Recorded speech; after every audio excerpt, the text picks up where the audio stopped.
जो अब हम बात कर रहे हैं स्टेचोमेट्री की, और स्टेचोमेट्री में सबसे पहले मास रिलेशनशिप। कैल्शियम कार्बोनेट से देखो कैल्शियम ऑक्साइड भी बनता है, कार्बन डाइऑक्साइड भी बनता है। According to equation 100 gram calcium carbonate के, 56 ग्राम कैल्शियम ऑक्साइड के, 44 ग्राम कार्बन डाइऑक्साइड के। अब सवाल कैसे कैसे आए पेपर में। एनईडी में पूछा था what mass of carbon dioxide produce by 50 gram of calcium carbonate. अब देखो 50 ग्राम 100 बोले तो 44, 100 का हाफ 50 की है, तो बजाय इतना लंबा चौड़ा डायरेक्ट 44 का हाफ 22 कर दो, यही बच्चों हमारा आंसर हो जाएगा। ओके बच्चों, एक दफ़ा पूछा था डॉग के टेस्ट में आया था कि 200 ग्राम कैल्शियम कार्बोनेट कार्बन डाइऑक्साइड का कितना मास देंगे। तो देखो जब 100 दे रहे हैं 44, 100 का डबल 200, तो 44 का डबल 88। ओके, कल गला को 100 की जगह 1000 आ जाए तो देखो 100 ग्राम कितना दे रहे थे 44, 1000 हो तो 100 में एक ज़ीरो बढ़ गया, 44 में भी ज़ीरो बढ़ा दो। कल गला को आ जाए कि जी 10 ग्राम वाले कितने दे रहे हैं, तो अगर 100 वाले मेरे भाई 44 दे रहे हैं तो 10 का मतलब है कि 100 को हमने 10 से डिवाइड कर दिया, 44 को भी 10 से डिवाइड कर दो, 4.4 आंसर आ जाएगा। ओके जी, कल गला को सवाल आता है कि जनाब 5 ग्राम कैल्शियम कार्बोनेट से कितना कार्बन डाइऑक्साइड मिलेगा। तो थोड़ा दिमाग लगाओ, डायरेक्ट 5 पे ना हो, पहले 100 से 50 कर लो, ठीक है। ये 44 का 22 हो गया। अब ये 50 से 5 हो रहा है तो 22 से क्या हो जाएगा, हाँ बताएं, 2.2। कल कला को 20 ग्राम का पूछ लें कैल्शियम कार्बोनेट, तो देखो 100 पे 44 था, 200 पे 88 हो गया था, 20 पे क्या हुआ, एक ज़ीरो कम हो गया, यानी 10 से डिवाइड हो गया, तो यहाँ भी 10 से डिवाइड कर दो, 8.8। कल कला को 25 ग्राम पूछ लें। अब देखो जिनकी कैलकुलेशन अच्छी है वो तो डायरेक्ट कर सकते हैं जी, 100 को 4 से डिवाइड किया तो 25, 44 को 4 से डिवाइड किया 11। लेकिन जिनकी कैलकुलेशन अच्छी नहीं है वो क्या करो, हाँ जी 100 डिवाइड बाई 250, 44 डिवाइड बाई 22, फिर 50 को डिवाइड करो 2 से 25, 22 को कर लो 11। कल कला को 2.5 ग्राम दे दें, जब 25 पे 11 हो गया तो इस पर क्या हो जाएगा, 1.1 हो जाएगा। और प्रैक्टिस कराते हैं बच्चों इसकी। देखिए 100 gram calcium carbonate 44 gram carbon dioxide दे रहे हैं, तो बताओ 25 ग्राम कैल्शियम कार्बोनेट कितनी कार्बन डाइऑक्साइड देंगे। मैंने ट्रिक से तो बताया था। अब कुछ बच्चे बोलेंगे सर हमारी कैलकुलेशन बहुत ख़राब है। पहली बात तो यार मेरे साथ जब अटैच हो तो कैलकुलेशन की फ़िक्र मत करो। कैलकुलेटर इंसान की बनाई हुई ज़्यादा है, इंसान का दिमाग अल्लाह की बनाई हुई ज़्यादा है। कुछ दिन में इंशाल्लाह तुम लोगों की कैलकुलेशन कैलकुलेटर से भी तेज़ कर पा दूँगा, वो टेंशन ना लो यार, ठीक है। वो तो माशाल्लाह अपनी स्पेशलिटी है। अब देखो अगर जिनकी अभी कच्ची है तो देखो एक तरीका हो सकता है, भाई 144 प्रोड्यूस कर रहा था, 25 कितना करेगा, इसको x मान लो, क्रॉस मल्टीप्लाई कर दो, 100 को x से, 25 को 44 से।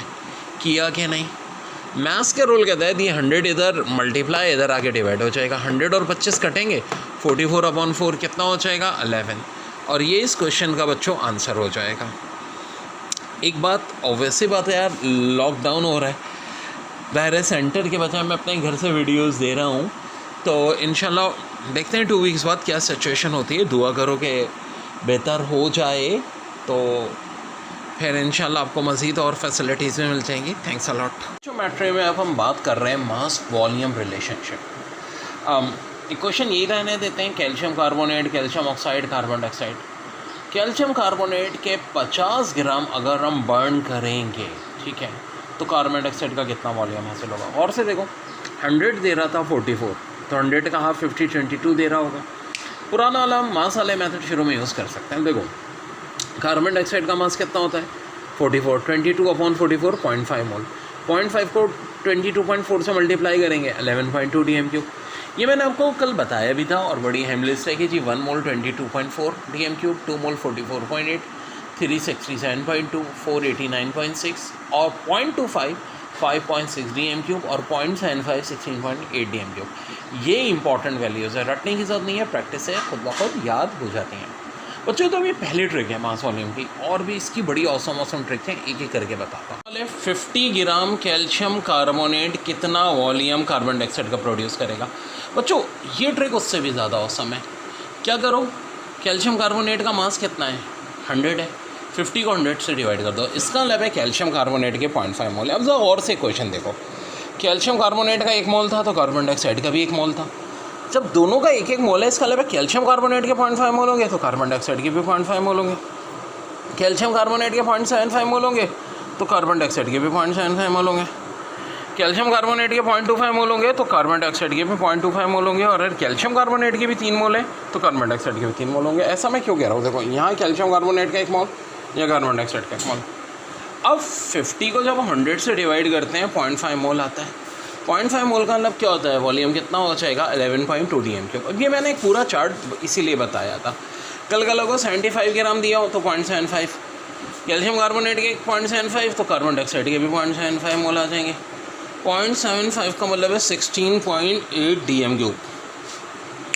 25 दिया हो 100 से डिवाइड करें तो 0.25 मोल, तो 0.25 मोल कार्बन डाइऑक्साइड के भी हो जाएंगे 5.6 DM³।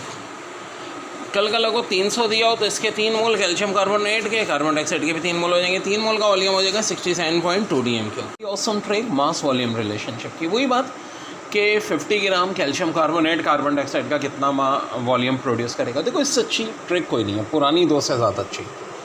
कैल्शियम कार्बोनेट का 1 मोल 100 ग्राम होता है, कार्बन डाइऑक्साइड का 1 मोल कितना होता है 22.4 DM³। मैं ये भी तो कह सकता हूँ कि 100 gram calcium carbonate 22.4 DM³ produce कर रहा है। तो 100 का 50 ग्राम कितना प्रोड्यूस करेगा 11.2, 50 का 25 कितना पुट करेगा 5.6। 25 की जगह अगर यहाँ 2.5 हो जाएगा, मैथ्स के रूल के तहत यहाँ डेसिमल आएगा तो डेसिमल साइड पे हो जाएगा, यानी कि 2.5 ग्राम 0.56 DM³। ओके जी, 100 ग्राम कर रहा था 22.4, कल कल को 100 की जगह 200 की बात आ जाए, ठीक है, तो 22.4 का डबल 44.8, बड़ी आसान बात है। अगर 200 से 2000 हो जाए, देखो यहाँ 0 बढ़ाएंगे तो डेसिमल राइट पे हो जाएगा 448 हो जाएगा। और अगर 200 के बजाय 20 पूछेंगे तो डेसिमल देखो राइट के बजाय लेफ्ट पे हो जाएगा 4.48। ये आंसर आ गए मास वॉल्यूम रिलेशनशिप बच्चों। अच्छा क्वेश्चन है, necklace is settle with half mole diamond, determine the number of carbon atoms in it.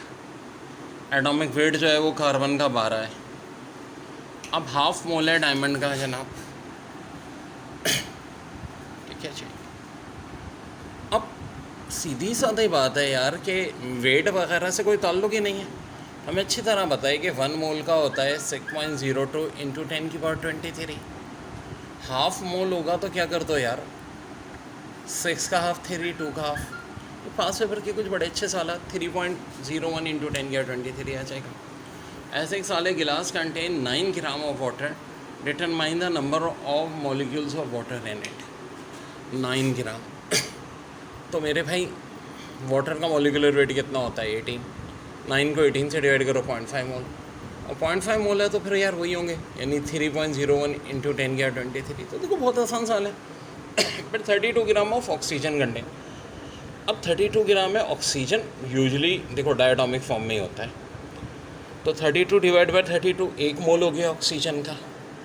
अब 1 मोल है तो number of particle 6.02 into 10⁻23।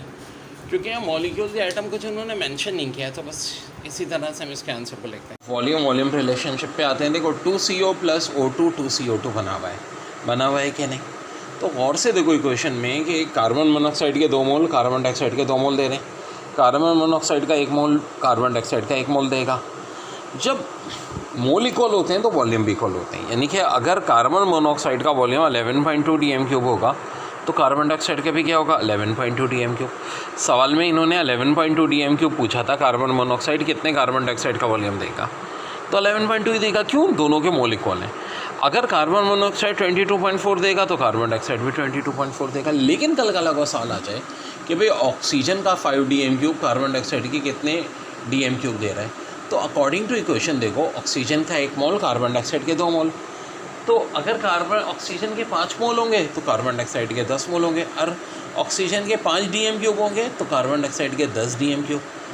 Oxygen 11.2 DM³ तो 11.2 का डबल कार्बन डाइऑक्साइड वाला 22.4 DM³, और ऑक्सीजन अगर 22.4 है तो कार्बन डाइऑक्साइड 44.8 होगा। टॉपिक है परसेंटेज यील्ड। ये परसेंटेज यील्ड होती क्या है, देखो बच्चों, एक होती है एक्चुअल यील्ड और एक होती है थ्योरेटिकल यील्ड।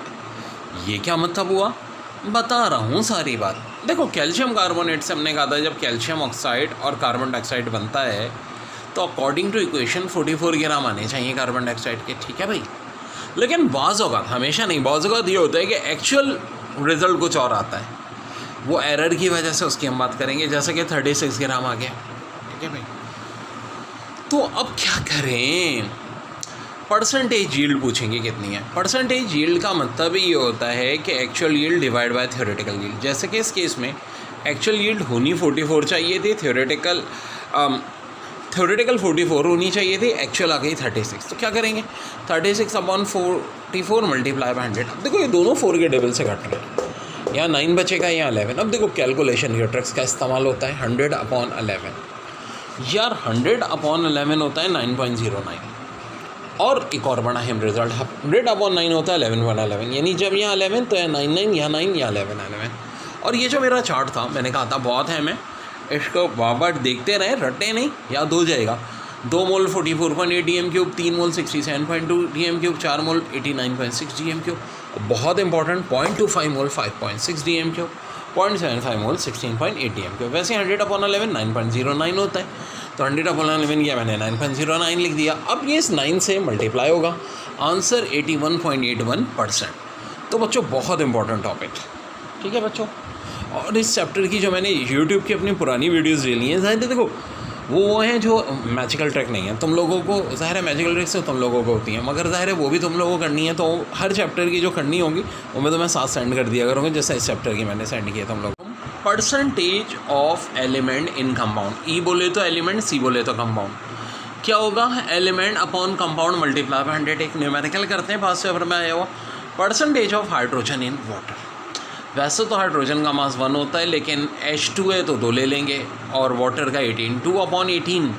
हाँ बच्चों, क्या बचेगा 9, और 100/9 11.11। अरे अभी तो चार्ट बताया था, जो मेरे चार्ट होते हैं ना भाई बहुत औसम होते हैं, पूरा इसी पे डिपेंड करता है सब कुछ, अल्हम्दुलिल्लाह। आंसर आ गया, ओके जी।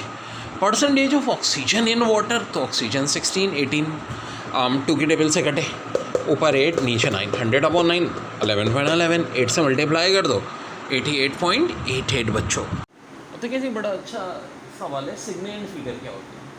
देखो जितने भी नॉन ज़ीरो डिजिट्स हैं दे आर सिग्निफिकेंट फिगर, जैसे कि 363 कितने डिजिट है, 3, तो 3 सिग्निफिकेंट फिगर हो जाएंगे। लेकिन डेसिमल से पहले वाले 0 सिग्निफिकेंट फिगर काउंट नहीं होते। जैसे कि 0.68 है तो खाली कितने सिग्निफिकेंट फिगर होंगे, 2। 5004 कितने सिग्निफिकेंट फिगर हैं, 4। 20.4 कितने सिग्निफिकेंट फिगर हैं, 3। और 506.40। अब देखो एक बड़ी अहम बात है, 0 अगर नॉन ज़ीरो के दरमियान में हो तो सिग्निफिकेंट फिगर काउंट होते हैं। जैसे कि यहाँ था, ये दोनों 0 5 और 4 के दरमियान में 4, ये 0 भी 2 और 4 के दरमियान में, इसलिए 3। अब एक बड़ी दिलचस्प बात है कि डेसिमल के बाद जो राइट वाले होते हैं वो सिग्निफिकेंट फिगर में काउंट होते हैं।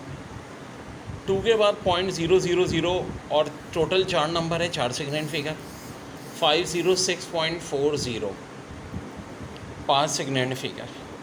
और यहाँ देखें 40, 4 के बाद सिर्फ एक 0 ही है, 1 सिग्निफिकेंट फिगर।